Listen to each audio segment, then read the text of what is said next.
नमस्कार किसान भाइयों, आपका स्वागत है दृश्य एग्री हाउस में। आज हम बात करेंगे धान के बारे में। अगर आप धान की ज्यादा पैदावार चाहते हो तो कुछ पॉइंट्स हैं, आपको उसका ख्याल रखना पड़ेगा।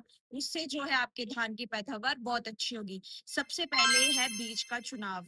अपने एरिया के हिसाब से आप बीज का चुनाव कर सकते हैं। हमारे एरिया में ज्यादा करके बासमती, परमल और शरबती जो धान है वो लगाए जाते हैं।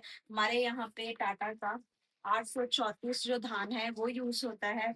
और जो बासमती की वैरायटीज है 11 21 और 1509, ये वैरायटीज जो हैं वो यूज होती हैं। जो शरबती है वो उसकी भी अलग अलग वैरायटीज जो है वो हमारे एरिया में यूज होती है। ये सभी वैरायटीज जो हैं वो बहुत ज्यादा उत्पादन देती हैं। दूसरा पॉइंट, बीज का उपचार जरूर करें। बीज को बोने से पहले उसको ट्रीट करें ट्राइकोडर्मा या फिर कार्बेंडाजिम फंजीसाइड से, जिससे कि बीज में जो कीट है वो कम लग। धान की रोपाई सही समय पर करना बहुत जरूरी है। अगर आप इसकी रोपाई सही समय पर नहीं करेंगे तो जो उत्पादन है उसमें बहुत ज्यादा नुकसान होता है। 20 से 25 दिन की जो पौध होती है वो बहुत अच्छी मानी जाती है। धान को बोने से पहले उसकी सॉइल टेस्टिंग जरूर करें, जिससे हमें पता चलता है कि जो सॉइल है उसमें किस चीज की कमी है। जिंक और सल्फर की कमी है या की पीएच कम होती है तो आप उसमें लाइम यूज कर सकते हैं। और अगर आपकी पीएच ज्यादा है तो आप उसमें जिप्सम यूज कर सकते हैं। जिंक के कारण भी धान में बहुत ज्यादा नुकसान होता है।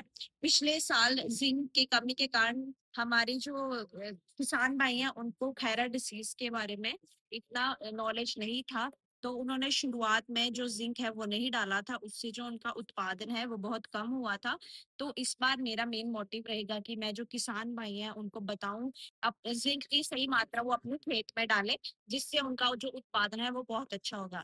धान की रोपाई से पहले आप उसमें ऑर्गेनिक खाद का यूज करें, वर्मी कंपोस्ट का यूज करें, ऑर्गेनिक मैन्योर, बायो फर्टिलाइजर का जो यूज करें, जिससे आपकी जो धान की पैदावार है वो बहुत अच्छी हो। धान में सिर्फ यूरिया डालना फायदेमंद नहीं है। इस यूरिया के साथ आप इसमें नाइट्रोजन, फास्फोरस और पोटेशियम की भी सही मात्रा डालें। धान में जरूरत के हिसाब से पानी रखें, ज्यादा पानी जो है वो नुकसान कर सकता है। धान की फसल में तनाछेदक, पत्ती लपेटक और लास्ट रोग जो है वो हमारे धान की फसल को बहुत नुकसान करते हैं। सही समय पर आप अपने खेत को देखें और कोई भी कीट लगा है तो आप उसमें सही टाइम पर इंसेक्टिसाइड की स्प्रे करें, जिससे कि आपका जो धान है उसकी उत्पादन सही रहेगा। धान की फसल में खरपतवार का भी आप ख्याल रखें। जो खरपतवार होते हैं वो धान का जो खाना है उसको खा जाते हैं। खरपतवार नाशक का उपयोग करें।